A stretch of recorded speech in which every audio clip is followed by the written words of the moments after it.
네, 코아 1월 29일 목요일 코인 마켓워치 이준호 인사드립니다. 이 예상대로 미 연준이 기준금리 동결을 발표하면서 당분간 이 금리 인하가 어려울 것으로 보이는 발언을 해 이 암호화폐 시장이 또 고전을 면치 못하고 있습니다. 안전자산으로 투심이 몰리면서 국제 금 가격은 온스당 5,300달러를 돌파했고 은 또한 온스당 117달러를 돌파하는 등 또 한 번 최고치를 경신한 것과 대조적인데요. 이 암호화폐 시장을 살려줄 구세주는 친암호화폐 성향의 차기 연준의장 선임뿐일까요? 아니면 클래리티 법안 통과일까요? 아니면 금의 상승세가 멈춰야 할까요? 이 답답한 흐름이 이어지는 가운데 현재 어떤 이슈들이 암호화폐 시장에 영향을 주고 있는지, 기관과 고래의 자금 흐름은 어디로 향하고 있는지 보다 자세한 소식 두 기자와 함께 알아보도록 하겠습니다. 블루터 트레이드함 기자 그리고 블록체인 투데이 이윤주 기자 나오셨습니다. 어서 오십시오. 안녕하세요. 네, 안녕하십니까. 안녕하십니까. 네, 자세한 이슈를 좀 알아보기 전에 1월 29일 목요일 오늘의 암호화폐 시장 뉴스메타의 키보 차트를 보면서 현재의 전반적인 상황부터 좀 살펴보도록 하겠습니다. 먼저 시장 전체의 흐름을 보여주는 키보 토탈 라인 차트 확인해 보도록 하겠습니다. 단기 추세선인 RSI 라인 주황색이죠. 하락세 보이고 있습니다. 이 파월 의장 발언 때문이죠. 장기 추세선인 초록색 시그널 라인도 하락 추세 보이고 있습니다. 장단기적으로 모두 하락 시그널을 나타내주고 있고요. 네, 다음은 비트코인 시가총액 점유율을 뜻하는 비트코인 도미넌스 58.9%입니다. 여전히 비트코인의 점유율이 높고요. 테더 도미넌스 차트 확인해 보도록 하겠습니다. 테더 도미넌스는 6.22%, 어제 저녁 6.17%보다 상승을 했죠. 6%대 아래로 내려와야 암호화폐 가격이 상승 여력이 생길 텐데 여전히 6% 위에서 놀고 있습니다. 시장 자금이 안전자산 쪽으로 이동하고 있다라는 흐름이 테더 도미넌스에서도 포착이 되고 있고요. 다음으로 중장기적 관점으로 암호화폐 시장에 점수를 주는 키포인트 스코어 확인해 보도록 하겠습니다. 어제 방송 시 41.88%까지 올랐다가 현재 마이너스 9.39%까지 내려왔거든요. 중장기적으로 횡보할 것이다 이렇게 전망을 하고 있고, 반면 단기적 관점의 라이브 키포인트 스코어는 마이너스 7.99%로 어제보다도 하락을 했습니다. 단기적 관점으로도 횡보할 것이다 이렇게 나타내고 있습니다. 네, 이렇게 해서 뉴스메타의 키보 차트를 통해 암호화폐 시장의 전체적인 흐름을 살펴봤습니다. 차트 내용은 매매 시 참고용으로 활용하시고 투자는 신중하게 결정하시기 바랍니다. 네, 그리고 오늘도 이렇게 실시간 방송에 참여해주고 계신 서희님, 물건님, 그리고 유디, 우렁님, 퓨튜브님 모두 반갑습니다. 네, 좋아요 눌러주시고 댓글도 많이 남겨주시면 저희가 소통하는 방송 만들어 나가도록 하겠습니다. 그럼 이제 본격적으로 주요 코인 알아보기 전에 오늘 깜짝 손님이 등장을 했습니다. 이윤주 기자와 함께 이수연 기자가 방송 하나를 또 만드셨다고 하는데 오늘 홍보를 해주신다고요? 네. 안녕하세요, 여러분. 안녕하세요. 호하, 안녕하세요, 여러분. 이렇게 투샷은 진짜 처음인 것 같아요. 네. 반갑습니다. 여기 이렇게 사이에 이렇게 제가 서 있으면 되나요? 네. 좀만 붙어주세요. 네, 안녕하세요. 네. 반갑습니다, 여러분. 저희 솔수연 기자님. 네, 반갑습니다. 그러니까 방송에서는 처음 뵙죠? 아니에요. 아니요? 저희 투샷 꽤나 저희 자주 나오고 그 전에 코마워에서. 좀 관심 좀 가져주세요. 죄송합니다. 저희 전에 죄송합니다. 네. 휴머니티 프로토콜 때도 방송했었습니다. 맞네요. 근데 오늘도 또 녹화 방송으로 네, 그렇습니다. 재밌는 방송을 또 만드셨다고요? 네, 그렇습니다. 소개 한번 간단하게 해주시죠. 네, 저희가 솔라나 관련돼서 이번 주 토요일 날 업로드되는 방송 하나 만들었고요. 네. 토요일 날 업로드 되니까 저기 보시면 됩니다. 네. 만관부 부탁드립니다. 네. 토요일 날 몇 시? 토요일 날 몇 시에 업로드 되나요? PD님 몇 시인가요? 06시라고 합니다. 네. 06시. 솔라나 관련된 방송을 두 분이서 만드셨다고 하니까 많은 관심 부탁드리겠습니다. 저희는 그러면 내일 뵙도록 하겠습니다. 네, 반갑습니다. 죄송합니다. 네, 들어가겠습니다. 안녕히 계세요. 그렇죠. 고생하셨습니다. 네, 꽃빠. 오빠. 네. 좋습니다. 이렇게 반가운 손님과 함께 저희가 또 코마워 문을 열어봤는데요. 그렇다면 비트코인부터 한번 살펴보도록 하겠습니다. 이담 기자. 네. 비트코인. 금리 동결이 거의 확실시 됐기 때문에 시세에 좀 선 반영은 됐습니다. 그렇지만 이 파월 의장 발언 전후로 비트코인이 하락을 했는데 비트코인 현황 브리핑해 주시죠. 네, 지금 비트코인이 이슈는 많은데 사실 가격이 횡보되고 있는 상황인데요. 이제 최근 비트코인이 89,000달러 안팎에서 움직이고 있고 최근 24시간 사이 고점 9만 달러 초반, 저점 88,000달러 초반으로 찍었습니다. 이제 큰 폭의 급등락 없이 횡보를 하고 있는 모습인데 이제 가격이 잘 안 움직이는 상황이라고 볼 수 있을 것 같습니다. 이제 거시경제 이제 뭐 정책 제도 한번 살펴보려고 하는데요. 말씀하신 대로 이제 연준 이제 미국 연방준비제도가 이제 연방공개시장위원회 성명을 통해 기준금리를 동결했습니다. 그래서 이제 미국 기준금리가 연 3.5%에서 3.75%를 유지했고요. 이제 시장 전망치와 부합하는 결과였습니다. 그래서 이게 이제 시장에는 크게 뭐 반응이 없어서 이제 비트코인 같은 경우도 이제 뭐 크게 가격치가 변하지 않은 모습을 보이고 있고요. 이제 백악관에서 이제 좀 정책 뉴스가 좀 최근에 나왔었는데 정책 뉴스를 살펴보면 이제 백악관이 이제 다음 주 월요일에 은행권과 가상자산 업계 관계자들 한 자리에 모아서 이제 교착 상태였던 클래리티 법안의 논의를 다시 하자 이렇게 이제 얘기를 했습니다. 이제 클래리티 법안은 가상자산 시장 구조 법안인데 핵심은 이제 미국 증권거래위원회랑 이제 미국 상품 선물거래위원회 간 감독권한 분담을 명확히 하고자 하는 겁니다. 그런데 이 법안이 이제 상원에서 수개월째 지연이 됐었고 이달 초 예정이었던 상원은행위원회 표결도 연기된 상태였습니다. 그래서 이 부분을 대해서 이제 논의를 하자 이제 이렇게 얘기를 하고 있는 건데요. 이제 왜 그럼 논의가 멈췄느냐 이렇게 이제 본다면 이제 핵심이 이제 스테이블 코인 이자 지급이었습니다. 이제 2025년 지난해 7월에 이제 지니어스법이 통과됐는데 스테이블 코인 발행사의 이자 지급을 금지했거든요. 근데 이제 거래소나 중개기관이 제공하는 보상 제한까지 제한됐는지를 명확히 규정하지 않았었습니다. 그래서 은행권이 이제 강하게 반발을 했고 브라이언 모이니헨 뱅크 오브 아메리카 최고 경영자는 이자형 스테이블 코인이 최대 6조 달러 규모의 은행 예금을 흡수할 수 있다고 이제 경고를 했습니다. 그러니까 반대를 한 거였고요. 이제 반면 이제 가상자산 업계에서는 이제 입법으로 경쟁을 막는다고 이제 반발을 하고 나섰는데요.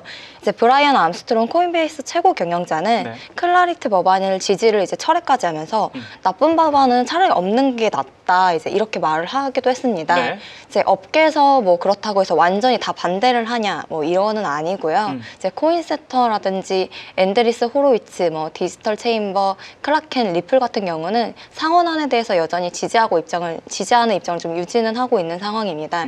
이제 이번 회동이 이제 결국에는 스테이블 코인 이자 규정을 어디까지 허용하느냐 이 절충합을 찾을 수 있는지가 이제 관전 포인트라고 할 수 있습니다. 지난해 지니어스 액트법 이후로 가격이 큰 폭으로 상승을 했기 때문에 클래리티 법안 통과에 대해서도 굉장히 좀 주목을 하고 계신 분들이 많을 텐데 백악관 회동에서 좀 잘 타협이 돼서 진행이 빠르게 됐으면 좋겠습니다. 그런데 이번에 좀 가져온 이슈는 기업이 우선주를 매각해서 비트코인을 매입한 내용이네요. 자세히 좀 전해주시죠. 네, 이제 기업 수급 쪽을 좀 한번 살펴보려고 하는데요. 비트코인 국교 보유 기업인 스트라이드가 우선주 매각으로 이제 우선주 매각으로 2억 2,500만 달러를 이제 조달을 했습니다. 이제 이 공모는 이제 주문이 6억 달러 이상 들어오면서 원래 목표였던 1억 5천만 달러에서 증액이 된 금액인데요. 이제 스트라이브는 세뮬러사이 언티에이픽 인수 이후에 레버리지 축소를 빠르게 하려고 자금 조달과 이제 주식 교환을 활용했습니다. 이제 보도 위주로 보면은 세뮬러의 기준 부채가 이제 1억 2천만 달러 가운데 1억 1천만 달러였는데 이걸 이제 상환을 했고요. 구체적으로 9천만 달러 상당의 이제 전환 사채를 사타 주식으로 교환을 했고 2천만 달러 규모의 코인베이스 신용대출 상환을 했습니다. 이제 그래서 스트라이브가 자사 비트코인 보유분이 이제 100% 담보 없이 이제 자유로워졌다 이렇게 이제 지금 설명을 하고 있고 남은 1천만 달러 부채도 이제 올해 4월까지 이제 상환할 계획이라고 밝혔습니다. 또한 이제 자금 일부도 평균 가격 89,851달러에서 333 비트코인을 추가 매입을 했고 이로 인해서 총 보유량이 13,131비트로 늘어서 전 세계 10번째로 지금 큰 공기업 보유자가 됐습니다. 이 비트코인을 담는 기업들이 잠깐 매수를 주춤했는데 공기업에서 이렇게 많이 매수를 하고 있다라는 소식이 전해지면서 가격 측면에서는 긍정적인 소식이다라고도 이렇게 말씀드릴 수 있겠습니다. 그런데 이 아서 헤이즈 가 비트코인 급등 시나리오에 대한 또 이슈를 가져왔다는데 어떤 시나리오인가요? 네, 이제 연준이 네. 이제 일본발 통화 발행에 나서면 이제 비트코인이 급등할 거라는 이제 전망을 내놓은 건데요. 일본발 통화요? 네, 일본발 통화 이제 발행인데요. 네. 이제 비트맥스 공동 창업자이자 투자자인 아서에이즈가 이제 연준이 조만간 달러를 찍어서 이제 엔화를 매입을 하고 네. 그 엔화로 일본 국채를 사들이는 방식으로 일본 시장을 이제 국제 구제할 수 있다는 이제 시나리오인데요. 네. 만약 이 조치가 진짜 현실화가 된다면 연준의 대차 대조표가 이제 확대가 되고 결국 통화 발행과 비슷한 효과가 날 거다 이제 이런 주장입니다. 네. 그래서 헤이즈 같은 경우는 이제 비트코인이 연준 대차 대조표가 커질수록 상승을 한다라는 논리로 이제 이 가격 상승을 얘기를 한 건데 여기서 좀 중요한 거는 이제 이게 확정된 뉴스는 사실 아니니까 이제 시장 내 영향력 있는 인물이 이렇게 보고 있다라는 좀 전망으로 그냥 보시면 될 것 같고 네. 이제 다만 유동성이 비트코인 가격과 연결이 될 수 있다. 네. 는 이제 것을 이제 관점을 한 번 더 상기시키는 기사라고 그냥 간단하게 보시면 될 것 같습니다. 네, 연준이 달러를 찍어서 엔화를 매입하고 그 엔화로 일본 국채를 사들이는 방식으로 일본 시장을 구제해 주는데 이게 이렇게 되면 유동성이 늘기 때문에 암호화폐 시장도 도움을 받을 수 있다. 네, 그렇죠. 라고 정리를 할 수 있겠습니다. 그리고 마지막으로 미 증권거래위원회 SEC와 관련된 이슈 가져왔는데 어떤 소식이죠, 이거? 네, 이제 SEC가 토큰 증권 가이던스를 발표를 한 건데요. 네. 이제 제도 쪽에서 업데이트를 했는데 이제 미국 증권위원회가 토큰화 증권에 대한 이제 공식 가이던스를 발표를 했습니다. 네. 핵심 메시지는 이제 토큰화가 이제 소유권 기록 방식을 분산원장 기술이나 블록체인 네. 분산원장 기술이나 블록체인으로 옮기는 기술적 수단일 뿐 증권의 법적 성격이 바뀌지 않는다. 그러니까 즉 이제 기존 연방증권법이 그대로 적용이 된다라는 얘기입니다. 네. 이제 SEC가 구조를 두 가지로 이제 나눠봤는데요. 네. 발행사 주도형이랑 이제 제3 토큰화 구조 구분 두 가지로 이렇게 나눴습니다. 네. 먼저 발행사 주도형은 발행사나 대리인이 직접 토큰 형태로 발행을 하고 온체인에 기록하는 방식인데요. 기존 데이터베이스를 블록체인을 바꾸는 것으로 보고 전통적 발행과 실질적 차이가 크지 않다라는 얘기입니다. 네. 이제 두 번째로는 이제 제3자 토큰화인데 발행사와 무관한 제3자가 기존 증권을 토큰화, 즉 이제 투자자 권리 구조, 소유권 연계 방식을 이제 핵심 판단 요소로 본 건데요. 네. 이제 토큰이 실제 증권을 어떻게 대표하는지에 대한 설명이랑 규제 준수가 필요하다고 강조를 한 겁니다. 네. 그래서 좀 정리를 해보자면 토큰화 흐름이 커지더라도 규제 밖으로 빠지는 게 아니라 규제 안에서 정리를 하겠다라는 신호로 좀 볼 수 있습니다. 네, 이렇게 해서 SEC가 토큰화 흐름이 어쨌든 더 나중에 많아질 텐데 규제 안으로 들어와서 좀 안정적으로 만들겠다라는 이야기도 설명을 해주셨습니다. 이렇게 해서 비트코인 이슈 좀 살펴봤고요. 주 기자, 네, 이 비트코인의 온체인 데이터 상황을 좀 알아볼 텐데 계속해서 금이 최고가를 가다 보니까 비트코인하고 비교하는 사람들이 많더라고요. 네. 조롱도 좀 많이 당하고 저희가. 제가 어제 금현물 들어갔다 그랬잖아요. 아, 스마일이시겠네요. 이제 더 이상 쭈반꿀이 아니라는 걸 쭈반꿀이 제가 아니다. 하루 만에 인증을 했습니다. 네. 금이 뭐 하루 만에 5,000달러에서 5,400달러까지 갈 줄 누가 알았습니까? 이거 비트코인 아니에요, 이게? 이거 코인이에요. 제가 봤을 때 이 정도면 그러니까. 코인이고 네. 지금 금현물 들어가서 저는 그래도 간밤에 조금의 수익세가 나왔는데 네. 많은 사람들이 이제 주식 때문에 뭐 금 때문에 코인이 못 가고 있다 이렇게 이야기들 많이 하시죠. 그쵸. 실제로 어느 정도 좀 영향이 있는 건지 온체인상에서 확인해 볼 수 있는 지표가 있어서 제가 들고 왔습니다. 네. 자, 지금 보여드릴 지표는 사람들이 계속 하고 있는 오해를 조금 반박해 볼 수 있는 온체인 지표인데 네. 이 SSR이라는 지표입니다. SSR은 무슨 뜻이냐? 비트코인 대비 스테이블 코인의 구매력을 보여주는 지표예요. 한마디로 시장에 남아있는 대기 자금이 어느 정도인지를 체크를 해보는 건데 이 파란 색깔 선이 SSR이고 하얀 색깔 선이 가격입니다. 네. 지금 이 보시면은 SSR 구간이 우리가 12.57에 들어와 있는데 10에서 11 이하는 강세 전에 물량들이 대기하고 있는 대기 구간이고 네. 10에서 15, 지금 우리가 12이기 때문에 이 구간에 들어가죠. 이거는 중립과 조정 단계라고 합니다. 한마디로 스테이블 코인이 아직 시장에 코인으로 변환되지 않은 채 시장에 준비 자금으로 파킹돼 있는 물량이기 때문에 네. 사람들이 만약에 비트코인을 예를 들어서 내가 금을 사고 싶어서 비트코인을 팔고 가기보다는 스테이블 코인이 있으면 스테이블 코인은 그냥 달러기 때문에 네. 스테이블 코인을 빼면 되잖아요. 그쵸. 그럼 스테이블 코인의 보유량이 줄어들어야 되는데 최근에 금과 주식이 급등했지만 스테이블 코인의 보유량은 오히려 계속해서 증가하고 있는 모습이 나오는 거죠. 이게 우리가 그냥 지표로만 봤을 때는 금이 계속 올라가니까 암호화폐 투자자들도 금으로 가는구나 라고 그렇죠. 생각을 했는데 그게 아니다. 그게 아닌 거예요. 아, 그럼 스테이블 코인이 그래요? 네. 줄어들었어야 되는데 스테이블 코인은 줄어들지 않았기 때문에 오히려 오. 그냥 비트코인 살 사람들은 여전히 시장에 그대로 대기 자금으로 남아 있고 네. 또 다른 유동성이 금이라던가 주식시장에 흘러가고 있다라고 풀이를 하는 거죠. 아, 그렇군요. 근데 사실 이거는 네. 그냥 조금 단편적인 일례이고요. 그렇게 치면 비트코인의 시총이 줄어들어서는 안 됐었는데 그쵸. 사실 코인의 시총 자체도 많이 조정이 되긴 했습니다. 원래 2조 달러였는데 지금 1조 7천억 달러까지 내려갔기 때문에 네. 3천억 달러 정도가 가격 하락과 함께 시가총액이 없어졌거든요. 그러니까 만약에 금이나 주식을 사는 사람들은 그냥 아예 비트를 팔아버린 거예요. 비트를 팔고 그 돈으로 금도 사고 이제 뭐 주식도 사고 한 건데 네. 단순히 스테이블 코인만 놓고 봤을 때는 보유량에 큰 변화가 없기 때문에 이 지표만 놓고 봤을 때는 사람들이 굳이 코인 살 돈 빼가지고 뭐 금 사는 건 아니다라는 해석도 가능하다라는 거죠. 그러면 지금 어떤 이슈가 빵 터질 때까지 잠잠히 기다리고 있다. 그렇죠. 아. 하지만 대기 물량은 우리 시장에도 일단은 네. 충분히 들어와 있는 상황이기 때문에 네. 모멘텀만 받쳐준다면 충분히 가격을 끌어올릴 수 있는 총알들이 장전이 돼 있다 생각을 해주시면 될 것 같고요. 어쨌든 지금 금 랠리 다 비트코인 팔고 금 사고 있다라고 걱정 안 하셔도 됩니다. 네. 비트코인의 물량이 금으로 가고 있는 것은 아니고 다만 멀티 자산 분산 전략 중 일부다라고 생각을 해보시면 되겠습니다. 그리고 간밤 FOMC 있었잖아요. 생각보다 뭐 너무 당연한 소리들만 사실 나와가지고 그쵸. 뭐 다행이라고 할까요? 시장에 큰 변수는 없었기 때문에 네. 가격이 그냥 횡보한 채 마무리가 됐었는데 뭐 모두가 예상했던 것처럼 금리 동결이 됐고 새로운 재료가 하나도 없었어요. 그러니까 확실히 파월 의장도 눈치가 있기는 해.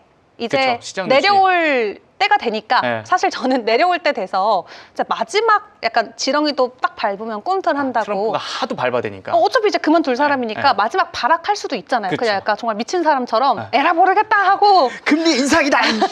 다 질러버릴 수 있는데 그쵸. 다행히도 네. 조금 눈치는 좀 챙기신 것 같아요. 네, 그래서 신사답습니다. 맞습니다. 네. 그래서 이 FOMC 전후로 좀 시장이 좀 긴장하고 있는 모습들이 실제 이 파생 쪽 데이터에서도 체크가 되기는 했는데 무엇보다도 온체인 쪽에서도 이 단기 보유자들의 비율을 놓고 보면은 사실상 FOMC라는 이벤트 자체는 코인 시장 그리고 투자자들 심리에는 큰 영향을 주고 있지 않다라는 데이터가 있기는 합니다. 네. 그래서 지금 숫자가 잘 보이실지 모르겠지만 과거 지속적으로 FOMC 이후에 코인의 변동성을 보여주는데 금리 인하를 하고 그 다음 금리 때까지 코인이 빠진 적도 있고요.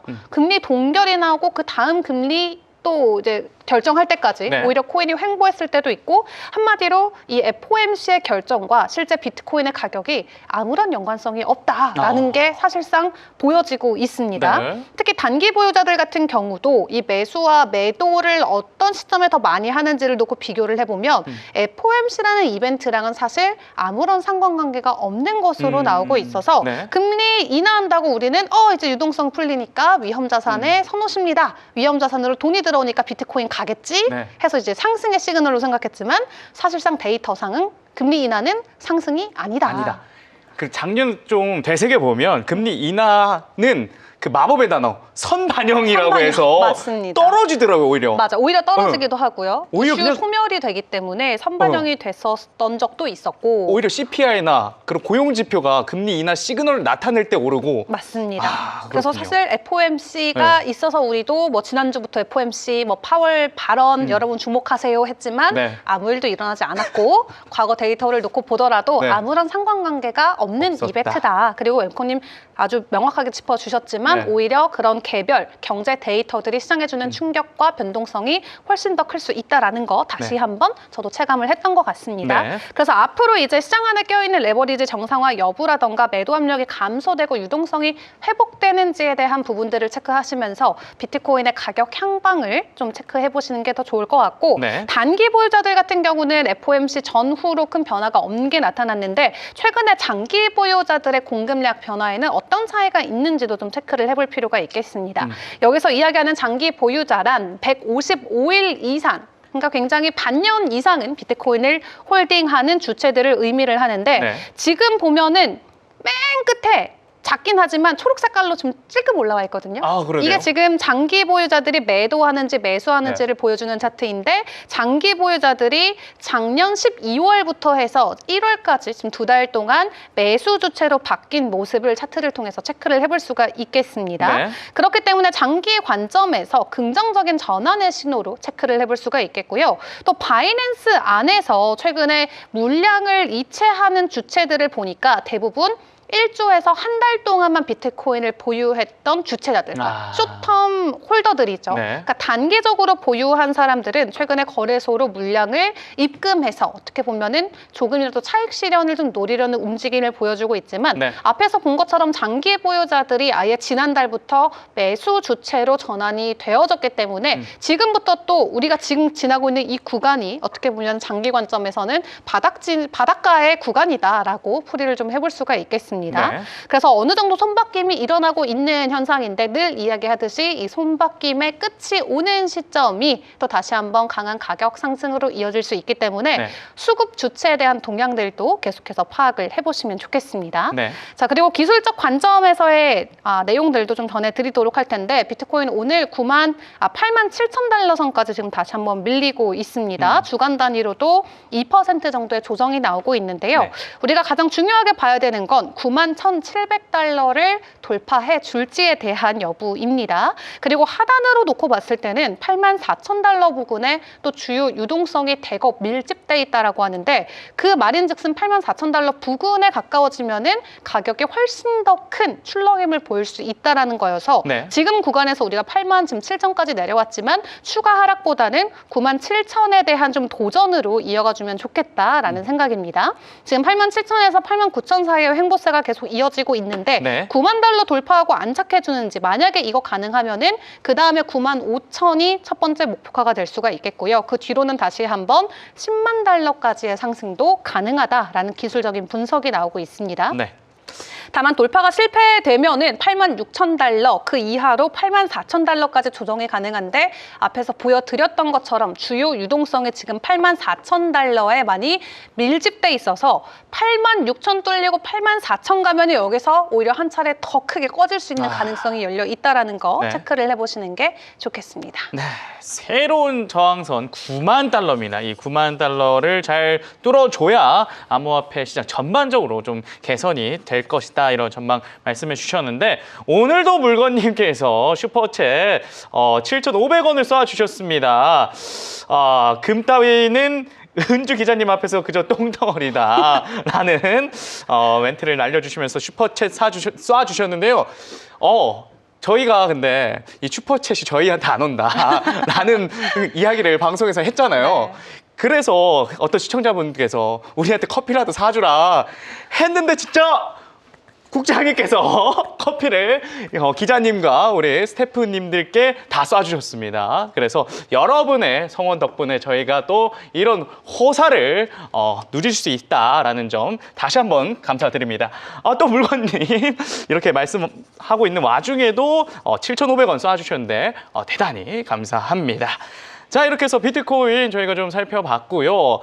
다음은 이더리움 확인해 보도록 하겠습니다. 이번에는 이더리움도 이 9만 달러, 원래 비트코인이 9만 달러가 새로운 저항선이라면 이더리움은 3,000달러가 저항선이지 않습니까? 근데 3,000달러 아래에서 횡보 중입니다. 현 상황 어떻게 보고 계십니까? 네, 이제 이더리움도 마찬가지로 좀 조금 상승했다가 다시 떨어지는 조금. 네, 조금 상승했다 네. 떨어지고 있는데 네. 이제 최근 24시간 동안 약 4% 정도 상승을 했고 코인마켓 기준으로 이제 네. 3,014달러 정도에서 거래되고 있었습니다. 네. 거래량도 약 8% 증가한 260억 달러 정도였었고요. 네. 이제 같은 기간 전체 암호화폐 시장 상승률이 이제 1.85%라서 이더리움이 조금은 옷도는 흐름을 보이고는 있는데요. 네. 이제 이더리움의 시장 점유율이 12.%로 이제 상승했던 걸 보면은 그래도 약간 유동성은 나쁘지 않다라고 볼 수 있는데 말씀하신 대로 이제 공포 구간에 조금 머물러 있는 상황이고요. 네. 이제 알트코인 투자 심리가 이제 전일 대비는 이제 7% 정도 개선된 상태입니다. 그래서 이제 가격이 왜 이렇게 좀 됐는지를 좀 살펴보면은 네. 이제 비트마인이 조금 대규모 스테이킹을 확대하면서 이제 또 추가 스테이킹을 했습니다. 이게 비트마인이 그래도 잘 버티고 있어서 가격이 막 크게 오락가락하지는 않는 거네요. 네, 그래도 약간 든든하게 좀 버텨주고 있는데 든든한 뒷배. 네, 이제 비트마인이 이제 네. 11만 3,280 이더리움을 이제 추가 스테이킹을 했습니다. 네. 그래서 현재 비트마인의 누적 스테이킹 규모가 약 230만 이더로 전체 보유량의 55%까지 이제 늘어난 상황인데요. 네. 이제 비트마인이 보유한 이더리움이 총 420만 이더로 전체 공급량 같은 경우는 이제 약 3.5% 정도 수준입니다. 네. 이제 비트마인 같은 경우는 이제 암호화폐 전체 기준으로는 레티지에서 네. 두 번째로 큰 이제 재무 보유 기관으로 지금 존재하고 있고, 그렇죠. 네, 지난해 말 또 톱니가 회장 취임한 이후에 이더리움을 계속 밀고 있으니까 네. 조금 그래도 든든하다고 볼 수 있겠습니다. 이 암호화폐 시장에서는 2위지만 이더리움계에서는 1위인 독보적인 네. 이 비트마인이 이더리움 대규모 스테이킹 확대하면서 공급 물량을 조금 잡아주면서 가격을 방어하고 있다. 네. 그런데 다음 이슈는 또 원래 이더리움이 또 가격을 잘 방어할 수 있었던 이유가 후사카 업그레이드 네. 덕분이잖아요. 근데 또 고성능 이더리움 출시 소식이 있다면서요? 네, 이더리움 개발자 요즘 열일하고 있는 것 같은데요. 그쵸. 네. 이제 메가이더 네. 메인넷을 2월 9일 정식 출시한다고 이제 밝혔습니다. 네. 이제 고성능 이더리움 레이어 2 네트워크 메가이더가 네. 이제 퍼블릭 메인넷을 정식 출시한다고 한 건데요. 메가이더 같은 경우는 이더리움 실시간 블록체인을 표방하고 네. 극저 지연과 대규모 거래 처리량을 목표로 설계됐습니다. 이제 이 프로젝트 같은 경우는 비탈릭 부테린, 조 루빈 등의 이더리움 생태계 주요 인물들이 이제 후원을 받아서 이제 시작이 된 거고요. 네. 지난해 10월 이제 4억 5천만 달러 규모의 토큰 세일도 진행을 했습니다. 그래서 총 공급량이 100억 메가 가운데서 약 5%가 이제 판매가 됐었고, 네. 이제 수천 명의 투자자가 몇 분 만에 이제 순식간에 이제 받았다고 이제 할당량을 전했습니다. 네. 그리고 어제 쭈 기자가 전해주긴 했지만 이더리움에 AI가 적용돼서 또 업그레이드된다. 무슨 이더리움은 네. 아이언맨이에요. 계속 뭘 자꾸 업그레이드를 하는데 이 이더리움 업그레이드 관련된 소식에 고래 매수세가 좀 증가했다면서요? 네, 이제 이더리움이 이제 업그레이드를 발표하고 나서 이제 최근에 조금 단기 상승했었는데 네. 그 배경으로 이제 고래 매수세가 조금 붙었다라는 데이터가 나왔습니다. 네. 이따가 또 설명을 해주실 수도 있겠지만 네. 지난주 이더리움 고래들이 이제 약 3억 7,500만 달러 규모의 이더리움을 매입을 했고요. 네. 이 가운데 한 개인 고래 같은 경우는 6만 1,000 이더를 이제 약 1억 7,100만 달러를 단일 매수한 거로 나타났습니다. 네. 이제 이 매수가 이제 앞서 말씀하신 대로 이제 업그레이드를 두고 집중이 됐는데 이제 AI 에이전트가 온체인에서 휴대 가능한 평판 데이터를 저장할 수 있도록 하는 표본인데요. 네. 이번 주 내에 이제 공식 배포를 하겠다라고 발표를 했었고 메타마스크 측에서도 배포 준비한 사실이 확인됐습니다. 이 AI 적용된 기술이 얼마나 좋길래 개인 하나가 거의 1,400억 원에 달하는 이 이더를 매수를 했을지 앞으로 좀 이 이더의 기술력에 대해서도 저희가 좀 기대를 해볼 만하고요. 마지막으로 금융권에서 들려온 이더리움 소식은 또 무엇이죠? 네, 이제 피델리티가 이제 이더리움 기반의 스테이블 코인을 출시를 한 건데요. 네. 이제 피델리티가 이제 이더리움 기반 피드를 이제 몇 주 내에 이제 출시할 예정이라고 밝혔습니다. 네. 이제 피드는 이더리움 메인넷으로 운영이 되고 이제 현금성 자산, 단기 미국 국채를 담보로 하고 있습니다. 이제 기관 결제나 소매 결제를 모두 겨냥한 구조입니다. 네. 이제 대형 금융기관이 프라이빗 블록체인이 아닌 퍼블릭인 이더리움을 선택했다는 점에서 좀 의미가 있는 상황이고요. 네. 현재 이더리움의 총 예치 자산이 740억 달러를 넘어섰고 스테이블 코인 시장 전체 시가총액도 3천억 달러 수준으로 성장한 상태입니다. 네. 이렇게 해서 피델리티라는 금융기관이 이더리움 기반 스테이블 코인을 출시했다는 소식까지 저희가 좀 전해드리고 있습니다. 확장성을 넓히고 있다 이렇게 보실 수 있겠고요.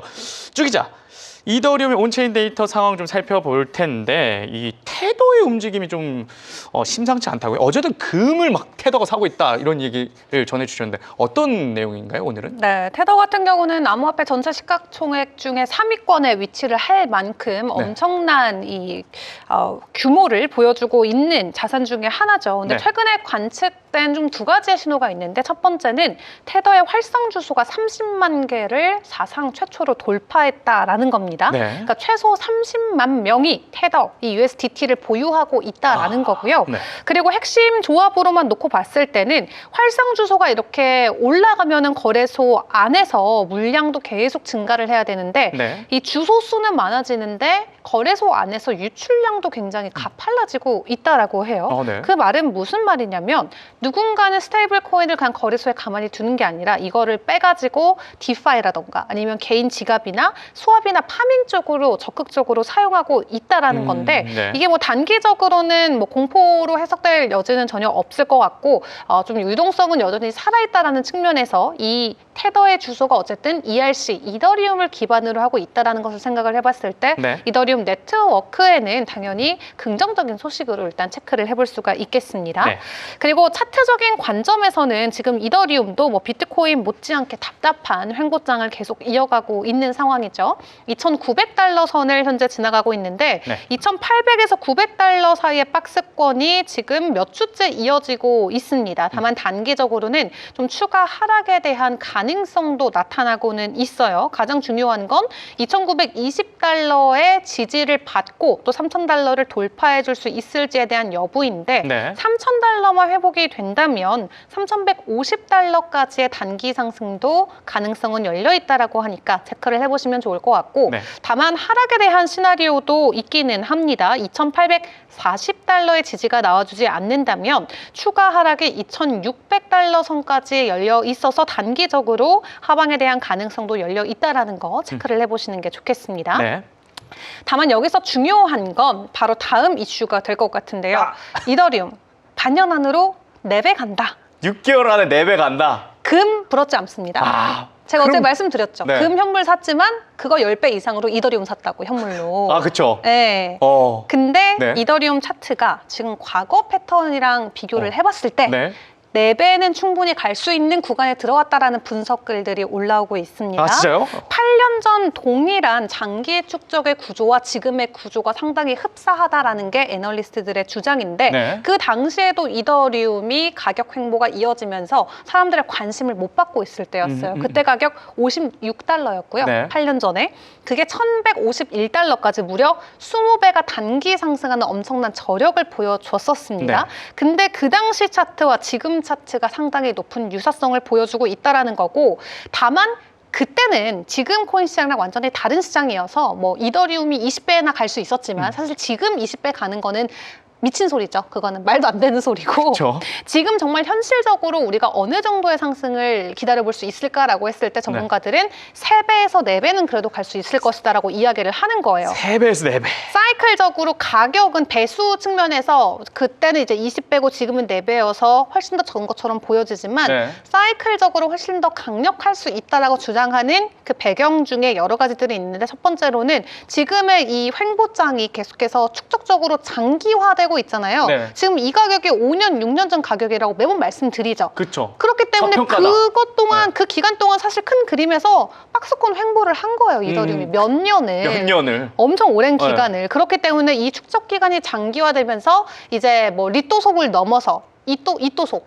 이제 이또속을 이더리움 또 속았다. 이더리움 또 속았다. 이또속까지. 이또속이라는 말이 나올 정도로 가격이 그냥 몇 년 전 가격 그대로기 때문에 그 사이에 신뢰를 잃고 떠날 사람들은 다 떠났다. 그러니까 약한 손들은 이미 다 하차했고 버스에서 내렸고 이제 여기에 오히려 ETF라던가 뭐 DAT 기업들의 출연 등으로 기업들이 오히려 올라타는 자산이 됐죠.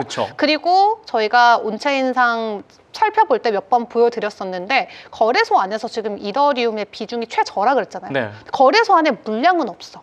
기관들은 다 탔어. 네. 몇 년 동안 가격은 횡보했고 네. 믿지 못할 자들은 다 내렸어. 나갔어. 그렇기 때문에 지금 시장에서 오히려 엄청난 폭발적인 상승이 나올 수 있는 조건은 마련이 돼 있다. 네. 그렇기 때문에 예전처럼 뭐 20배를 말할 수는 없지만 최소 4배까지는 4배? 우리가 6개월 안에 기다려볼 수 있다는 거고, 다만 중요한 건 네. 단기적으로는 충분히 변동성이 나올 수 있다라는 코멘트들도 있습니다. 그러니까 추가 하락에 대한 가능성은 있지만 네. 비트코인과 전반적인 시장의 내러티브가 잘 좀 확립이 돼서 시장이 조금 상승의 분위기로 돌아서게 된다면 그쵸. 이더리움은 지금까지 눌려 있었던 폭발이 강하게 나올 수 있는 대표적인 종목이 될 수 있다는 점 기억을 해보시길 바라겠습니다.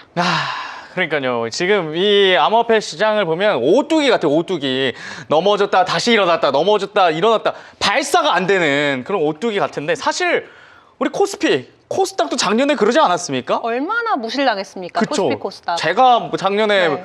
나 에코프로 들어갈 거야 했을 때 사람들이 엄청 손가락질을 맞아요. 했는데, 저도 그 당시에 제가 국장을 하고 있었거든요. 방송을, 브리핑을 국장을 하는데 네. 정말 무시와 멸시와 그쵸. 조롱과 국장 탈출은 뭐 지능순이다. 지능순이다. 그런 말이 그냥 나올 정도로 굉장히 최하위의 성적을 보였다가 네. 작년과 올해 보십시오. 그렇죠. 서프라이즈. 암호화폐도 충분히 그럴 여지가 있다. 좋습니다. 그런 희망과 기대를 걸고, 또 이게 저희가 논리적으로 아까 다 근거를 또 설명해 주셨기 때문에 희망과 기대를 한번 걸어봐도 좋을 것 같습니다.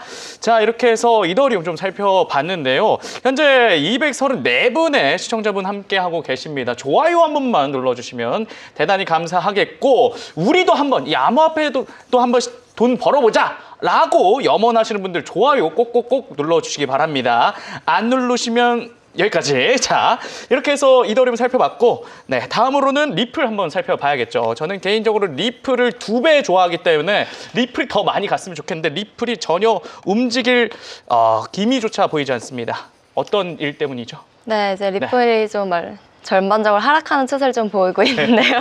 그렇죠. 네. 네, 현재 이제 1.93달러의 저항선에서 1.86달러 지지선 사이에서 좀 왔다 갔다 하는 모습을 보이고 있습니다. 네. 시장에서는 좀 2달러를 넘을 수 있느냐 아니면 뭐 좀 다시 밀리느냐 이거를 좀 보고 있는데, 네. 이제 최근에 그래도 리플이 좀 고래가 좀 매도를 해가지고 네. 이제 단기 하락 압박을 좀 받은 모습입니다. 이제 최근 한 달 동안 1억에서 10억 달러 리플을 보유한 고래들이 4억 이상의 리플을 이제 매도를 했고요. 네. 그 금액이 약 8억 달러 정도로 추정이 됩니다. 네. 이제 이 물량이 소규모 거래들도 흡수하고 있다는 점도 좀 보여서 또 장기 보유자의 같은 경우 움직임이 좀 지표가 급락을 하고 있는 모습을 보이고 있고, 네. 이제 매도보다는 보유를 유지하고 있다는 또 신호도 같이 관측이 되고 있습니다. 네. 그래서 뭐 단기적으로는 압박이 있지만 구조적으로는 변동성 축소랑 축소 국면으로 좀 해석하는 시각도 나오고 있고요. 네. 그래도 2026년에 이제 2.96달러를 갈 거다라는 이제 가능성이 좀 30% 정도 보인다라는 이제 중기적 전망도 나왔습니다. 2.69달러를 갈 수 있는 가능성이 30%. 오, 그래도 조금 높아졌네요. 네. 네, 이제 자산운용사 21쉐어스가 이제 발표를 한 건데요. 이제 21쉐어스 같은 경우는 리플이 2026년에 2.69달러에 도달할 확률이 30% 정도가 된다 이렇게 말을 하면서 핵심 동력으로는 이제 성장지수 펀드 승인이랑 규제 안정성을 꼽았습니다. 특히 리플의 현물 자산 지수 펀드가 출시 한 달 만에 13억 달러 이상의 자금을 유치하면서 주식, 원자재, 비트코인을 웃도는 기록적인 순이익을 보였다고 설명을 했습니다. 네. 네.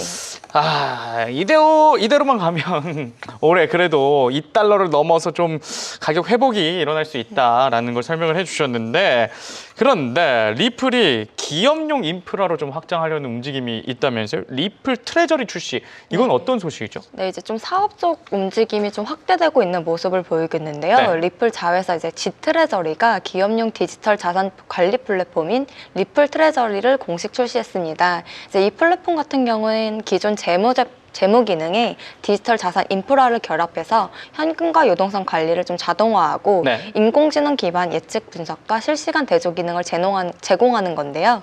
이제 기업 입장에서는 외환 비용을 줄이고 사전 예치금 없이 24시간 이제 국경 간 결제를 처리할 수 있다는 네. 설명입니다. 이게 원래 은행 간의 이 결제를 좀 활성화하기 위한 시스템인데 이제는 기업 간에도 결제가 용이하도록 하는 사업 확장성을 또 보여주고 있습니다. 리플이. 근데 이 XRP의 법적 문제도 해소가 됐잖아요. 근데 중장기적 전망에 긍정적인 영향을 주고 있다는데 이건 또 어떤 소식이죠?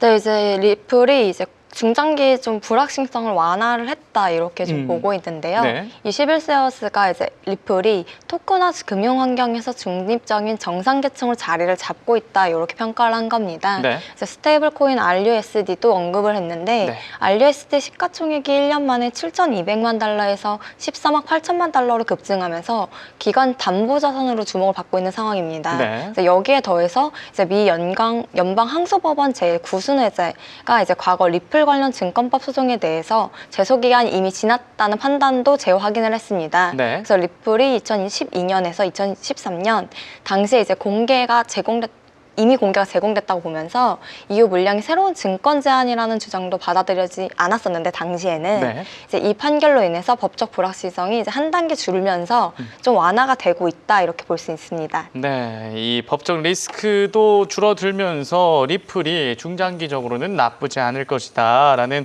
이야기를 해주셨습니다. 주 기자, 이 온체인 데이터상에서 사실 계속해서 리플이 선물 포지션 투자자들도 없고 매우 거의 무의 상태다라고 말씀을 해주셨잖아요. 네. 제가 어제 그 말에서 네. 우리 애청자 XRP님께 그렇죠, 여기 한 소리 또 들었거든요. 뭐라고 들으셨어요? 여기 어제 댓글에 남겨주셨는데 네. 오늘 XRP 이슈가 마음에 안 든다. 뭐라고 그쵸. 하셨죠? 조금 뭐 분발해달라고 했나? 어쨌든 뭐 내용이 조금 좀 덜 알차다. 이렇게 멘트 남겨주셔가지고 네. 저랑 또 정말 오랫동안 네. 방송 같이 한 시청자님이시거든요. 그래서 네. XRP님 마음에 들만한 데이터를 찾느라 아주 애가 달았습니다. 애가 달았군요. 네, 뭐라도 좀 좋은 지표를 제가 찾고 싶은데 왜냐하면 파생 쪽도 사실 차트 관점도 온체인도 다 거래들도 사실 다 이렇게 좋은 소식은 아니었어가지고 네. 제가 최대한 그래도 우리 XRP님 마음에 들만한 뭔가가 뭐 어디 있을까 찾고 찾다가 하나 찾아왔어요. 저게 뭐죠? 하나 찾았습니다. 궁금해요. 하나 네. 찾았는데 네. 어떤 거냐면 바로 보여드릴게요. 네. 자, XRP 리플 레저 있잖아요. 네. 이게 지금 덱스에서도 거래가 되고 있는데 덱스 거래 건수가 13개월 만에 최고치를 돌파했다라는 소식을 들고 왔습니다. 탈중앙화. 맞습니다. 그래서 네. CEX에서 이제 거래되는 건 XRP의 현물이고 XRP 레저, 이 기술을 운영하는 레저가 덱스에서도 함께 진행이 되고 있는데 최근에 100만 건 돌파를 하면서 지난 1년 동안 사상 최고치의 움직임을 보여주고 있다라고 해요. 네. 펀더멘탈적으로도 굉장히 긍정적인 신호로 풀이를 해볼 수가 있겠죠. 디파이는 CEX와 다르게 그러니까 중앙화 거래소에서 할 수 있는 거는 뭐 사실 많지 않거든요. 그냥 현물 거래하고 아니면은 거래소가 진행하는 뭐 스테이킹에 넣어두고 이 정도가 단데 덱스라는 곳은 정말 할 수 있는 게 다양합니다. 토큰 수합도 할 수 있고요. 네. 디파이, 뭐 일드 파밍 다양한 것들을 할 수 있는데 개인과 개인의 금융도 가능한 거잖아요. 맞습니다. 이 덱스에서 거래라는 게 증가하고 있다는 건 네. 그만큼 많은 사람들이 XRP에 대한 관심과 채택이 증가되고 있다는 뜻이기 때문에 네. 온체인 활동이 이렇게 다시 올라간다는 건 시장에 관심이 그래도 조금 회복이 되고 있고 시장 관심이 회복되고 나면은 보통 가격은 후행적으로 같이 상승하는 모습을 보이기 때문에 네. 덱스에서 XRP의 거래량이 증가하고 있다는 부분은 우리가 긍정적인 포인트로 체크를 해볼 수가 있겠습니다. 근데 아직 XRP님께는 좀 죄송하지만 네. 선물 포지션에선 조용한가요? 선물 파생, 뭐 사실 고래들의 움직임도 그렇고 네. 말 그대로 지금 비트이더가 가고 있지 않은 상황이다 보니까 좀 조금 더 가격에 직접적인 영향을 주는 데이터들은 아직까지는 조금 약한 상황은 맞는 것 같습니다. 다만 탈중앙화 거래소에서는 그래도 거래가 조금 되고 있어서 후행적으로는 오를 수 있다. 맞습니다. 근데 이런 데이터를 어떻게 이렇게 잘 찾아오시는지 뭐라도 또 네. XRP님 마음에 들기 위해서 제가 찾아와 봤습니다. 진짜 정보력 대단하십니다. 네. 그리고 이어서 이제 네. 차트적인 관점도 조금 설명을 드려보자면 네. 지금 사실 디센딩 트라이앵글이 차트상 보여지고 있는 구간이에요. 보통 이 디센딩 트라이앵글이 나오면 이것도 조금 XRP님께서 속상하실 수는 있지만 네. 가만히는 안 끝난다거든요. 그러니까 위든 아래든, 그러니까 위에 대한 가능성도 있지만 위로 저항을 뚫고 갈 거면 시장이 다 같이 가야 되는 부분이 있기 때문에 그쵸. 위든 아래든 반드시 큰 움직임을 한번 주는 좀 차트로 보통 많이 좀 풀이가 되는데 지금 네. 그 디센딩이 나와 있는 상황에서 과연 가격을 유지해 줄 수 있을지가 좀 최대 관건이 될 것 같습니다. 네. XRP 오늘 1.87달러까지 하락하고 있고 주간 단위로 한 5% 정도의 조정이 나오고 있는데 이 지지선인 1.8달러를 지켜주는 게 굉장히 중요한 관전 포인트가 될 것 같아요. 그래서 이 부분을 잘 지켜주는지를 체크해 보시면서 네. 종가 기준으로 1.95달러 회복이 가능하면은 다시 한번 2.4달러까지의 가격 되돌림이 나올 수 있다라고 하고요. 만약 지금처럼 1.8달러에서의 가격 행보가 이어진다면 오히려 1.5달러까지 다시 한번 가격 되돌림이 나올 수 있다라는 것도 체크를 해보시는 게 중요할 것 같습니다. 네. 이렇게 해서 XRP 온체인 데이터 살펴봤는데 XRP님께서 댓글을 달아주셨네요. 8년 동안 XRP를 모아왔는데 5월 새로운 연준 의장까지 금방입니다. 아, 좋습니다. 연준 의장이 바뀌면 오를 가능성이 있다. 이렇게 또 뷰를 남겨주셨네요. 자, 이렇게 해서 주요 코인의 이슈와 온체인 데이터를 본 거래 흐름까지 잘 살펴봤습니다. 전해드린 내용은 참고로 삼아주시고요. 투자 결정은 신중하게 내려주시기 바랍니다. 이어서 시청자가 문의한 코인을 소개하는 시간이죠. 코인 레이더 지금 바로 시작합니다.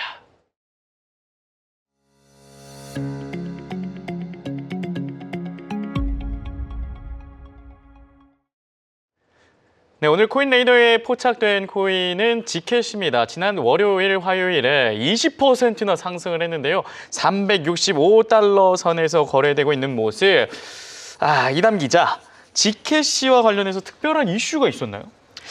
특별한 이슈가 막 엄청 있다기보다는 이제 조금 전체적으로 가격대가 약간 출렁이는? 네. 요즘 근데 이유 없이 그런 작은 코인들이 움직이는데 네. 얘도 좀 마찬가지. 네, 그런 걸로 보이고요. 좀 뭐 이 가격이 이제 뭐 올라가냐 안 오냐 이런 얘기도 조금 보이긴 하는데 네. 뭐 전체적으로 봤을 때는 프라이버시에 관련해서 조금 관심도가 있었던 것 같습니다. 네. 최근에 이제 저희 나라도 뭐 해킹 이슈가 많으면서 그렇죠. 프라이버시가 좀 중요해지고 있는데 네. 이 지켓시도 이제 프라이버시의 기능을 초점을 맞춘 암호화폐입니다. 이제 기본적으로 이제 블록체인 상에서 거래 정보를 숨길 수 있는 옵션을 제공하는데 제로 시직 증명 기술을 활용해서 네. 보낸 사람, 받는 사람, 거래 금액을 선택적으로 감출 수 있는 구조입니다. 그래서 이런 특성 때문에 이제 지켓시는 익명성을 중요하는 사용자라든가 프라이버시 강화가 필요한 상황에서 선택적인 거래가 가능한 디지털 자산으로 알려졌었고요. 네. 2016년에 출시된 이후에 프라이버시 코인 대표 주자로 이제 자리를 잡았습니다. 네. 개인정보 보호랑 이제 선택적 공개 기능이 아까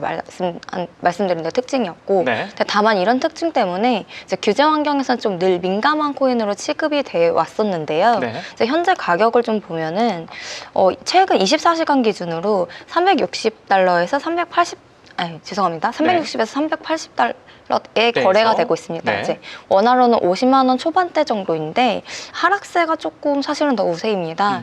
이제 뭐 직전 24시간 기준으로 대략 마이너스 6%에서 마이너스 7% 정도의 이제 하락이 이어지고 있고요. 네. 거래량도 수억 달러 규모로 활발히 거래가 되고 있기는 한데 상대적으로 약간의 상승 흐름보다는 하락세가 좀 더 강합니다. 그래서 단기적인 뭐 조정 장세나 뭐 중장기 차원에서는 7일 상승세가 관측이 되고 있는 상황이고요. 좀 올랐기 때문에 조정을 볼 것이다. 이런 관측이 유효하군요. 네, 박스 네. 구간에서 사실 좀 왔다 갔다 하고 있는 상황이긴 한데 말씀하신 대로 최근 이슈가 뭐가 있냐 뭐 이렇게 하시면 저도 일주일 정도를 찾아봤는데 네.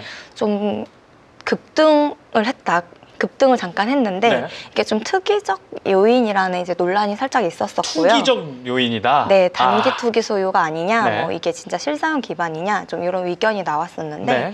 특히 이제 선물 파생 시장 중심으로 이제 가격 변동성이 커졌다는 지적이 나오면서 네. 단기 급등에 대한 좀 경계감이 함께 언급을 된 상황입니다. 그래서 또 하나 중요한 포인트로는 아까 말씀드린 대로 프라이버시, 네. 이제 코인 전반에 대한 규제 시선이 좀 쏠리고 있다 이렇게도 볼 수가 있는데요. 이제 글로벌 시장에서 규제 명확성이 이제 강화될수록 네. 프라이버시 코인에 대한 접근이 제한이 될 수 있다는 인식이 존재를 하고 있습니다. 네. 그래서 그 대표적인 사례로 좀 지켓시가 언급이 되고 있는 걸로 보이고요. 그래서 급등 이후 조정과 함께 이제 규제 민감도라는 차원에서 조금 주목을 받고 있는 것 같습니다. 뭐 지니어스 액트나 클래리티 법안이나 이제 규제 안으로 들어오면서 프라이버시에 대한 중요성이 떨어지는 네. 순간에 이 지켓시가 필요하다. 그래서 좀 부상하고 있다. 이렇게 볼 수 있겠는데 쭈 기자, 이거 공시해도 되나요? 어떤 거죠? 지켓시 장기 보유자다. 아, 네네네. 라고 하신 적이 있는데 근데 지켓시 이게 약간 네. 아무 의미가 없는 게요. 왜요? 제가 샀을 때는 지켓시가 $3,000, $4,000 구간이었어요. 3천 지금 $300잖아요. 네. 고점 대비 90% 여전히 하락 중인 구간이고 네. 물론 지난 한 해 기준으로 뭐 1000% 오르긴 했지만 네. 그 정말 17년도 때 사셨던 분들은 전혀 이게 사실 웃을거리는 아니다. 아, 그쵸. 눈물이 눈물이 난다. 근데 그리고 같은 네. 프라이버시 계열인 모네로 같은 경우는 아예 올타마이를 돌파해서 상승을 한 그쵸. 경우도 있었기 네. 때문에 지켓시가 조금 더 힘을 내주면 좋겠지만 사실 저도 이게 몇천 달러를 다시 가줄 거라는 기대는 하고 있지 않습니다. 하지만 여전히 보유는 하고 있다라는 하고 있다. 거고. 그런데 이- 와 2017년부터 이 코인을 네. 되게 오래 하셨네요. 정말 믿음으로 들고 있었는데 저에게 돌아온 건 마이너스 90%. 죄송합니다. 자꾸 상기시켜 주셔서 죄송합니다. 저는 근데 그냥 뭐 괜찮습니다. 너무 대단하다라는 네. 말씀을 드리고 아닙니다, 싶었던 건데 아닙니다. 그 가격 이 전망은 어떻습니까? 네, 기술적인 네. 관점에서 일단 핵심 지지 라인이 $325로 체크가 되고 있는데 네. 지금 가격이 $365이기 때문에 충분히 지지 구간 위에서 가격 형성이 나오고 있어서 긍정적인 시나리오가 많이 보여지고 있는 상황이고요. 네. 추가 상승에 대한 가능성 충분히 나올 수 있다라는 관점도 있기 때문에 우리가 $325를 하방으로 이탈하는지 안 하는지만 체크를 하시고 그 이상에서 가격이 계속해서 유지가 된다면 단기적으로는 상승에 대한 관점으로 지켜보셔도 좋을 것 같습니다. 네, 이렇게 해서 GKC 차트 흐름까지 저희가 살펴봤습니다. 두 번째 포착된 코인은 칠리즈입니다. 웰커미 분 중에서 우리 땅비니 님이 예의주시하고 있는 코인인데 칠리즈와 관련돼서는 어떤 이슈가 있을까요? 네, 이제 칠리즈는 사실 축구, 뭐 이런 스포츠 좋아하는 분들이 많이 관심을 가졌던 프로젝트였었는데 네. 이제 스포츠랑 엔터테인먼트 분야에서 좀 특화됐던 블록체인 프로젝트였습니다. 이제 축구 클럽이라든가 뭐 스포츠 팬 팀이 팬 토큰을 통해서 네. 투표하거나 이제 이벤트 참여 같은 활동을 할 수 있었던 활동할 수 있도록 만든 구조였고요. 네. 이 생태계 중심에 있는 토큰이 바로 이제 칠리즈였는데 이제 펜토콘을 구매하거나 소시오스 플랫폼 안에서 각종 참여 활동이 가능한 이제 기본 결제 수단 역할을 하고 있습니다. 네. 이제 이 칠리즈가 현재 가격이 0.056달러 이제 내외 약 70원에서 80원대 정도에 좀 유지를 하고 있는데 네. 급격한 급등락이 있다기보다는 좀 안정적으로 좀 흘러가고 있는 모습을 보이고 있고요. 네. 아무래도 이제 알트코인이 힘이 없다 보니까 최근에 좀 며칠 기준으로 뭐 한 차례 반등 이후에 숨고르기 정도로 볼 수 있을 것 같습니다. 네. 거래량도 그렇게 늘어나거나 줄어들지 않는 상태고요. 이제 시장에서는 이게 0.05달러 초반 구간을 이제 지지할 수 있느냐 아니면 다시 하락하느냐 좀 이 부분에 좀 집중을 하고 있고요. 네. 이제 최근 이슈를 좀 살펴보면 말씀드린 대로 가격 급등 이슈보다는 이제 테마 재부각이라든가 테마. 예, 중장기 기대 요인으로 조금 언급이 됐던 한 주 같은데요. 네. 이제 먼저 대형 지갑 주소들이 이제 매집 움직임이 좀 포착되고 있다라는 좀 분석이 나오고 있고요. 이제 고래들이 수천만 단위의 칠리즈를 꾸준히 보유하고 있다. 이 부분이 이제 단기 반등 배경으로 좀 한번 꼽혔었고. 그리고 이게 축구 코인이다 보니까 2026년에서 미국 월드컵이 열리잖아요. 이것도 네. 좀 연관이 돼 있을까요? 이제 보유하신 분들은 사실 연관이 되길 바라고 있는 것 같은데, 약간, 네. 아직까지 직접적인 연관이 있다라고 보기는 조금 어렵지 않을까, 개인적으로는 그렇게 네. 생각하고 있습니다. 네. 이제 말씀하신 대로 이제 월드컵 앞두고 이제 테마로 조금 관심을 받고 있는 모습을 보이고 있습니다. 이제 구주장 대형 스포츠 이벤트랑 관심이 직접적으로 연결이 되는 코인이라서 네. 이제 뭐 월드컵이나 주요 리그 일정인 같은 요소가 중장기 기대 요인으로는 계속 거론이 되고 있는 상황이고요. 네. 근데 이제 또 반면 유럽 규제 환경이랑도 좀 맞닿게 돼 있는데 칠리즈가 유럽 암호자산 규제 프레임워크 논의에 참여하면서 펜토콘 사업을 제도권 안에서 이어갈 수 있지 않을까 하는 기대가 나오고 있는 상황입니다. 네, 이렇게 해서 칠리즈 최근 이슈까지 저희가 좀 살펴봤습니다. 쭈 기자, 기술적 관점에서 칠리즈의 전망이 어떻습니까? 네, 일단 지지 구간과 저항 구간 좀 체크를 해드릴 수 있을 것 같은데요. 네. 0.05달러의 지지를 받게 된다면 추가적인 강세 캔들이 출현할 수 있는 구간에 진입해 있는 것으로 체크가 되고 있습니다. 그렇게 되면 0.06달러까지 단기적인 상승이 가능해질 것으로 보여지지만 말씀드렸던 0.05를 지지받지 못하게 되면 0.049 붕괴 이후 강세 시나리오가 무효될 수 있다는 점 체크해 두시면 되겠습니다. 네, 이렇게 해서 오늘 최이담 이은주 기자가 준비한 소식은 여기까지입니다. 인내의 끝자락에 있는 암호화폐 시장, 인내를 넘어서 조롱을 받는 시장도 좀 등장을 하고 있는데요. 그런데 작년 초만 해도 조롱을 받던 우리 이 코스피, 코스닥 어떻게 됐나요? 조롱도 롱이라는 말이 암호화폐 시장에도 오는 날을 기다리면서 저희는 내일도 여러분과 함께하겠습니다. 시청해주신 여러분 고맙습니다.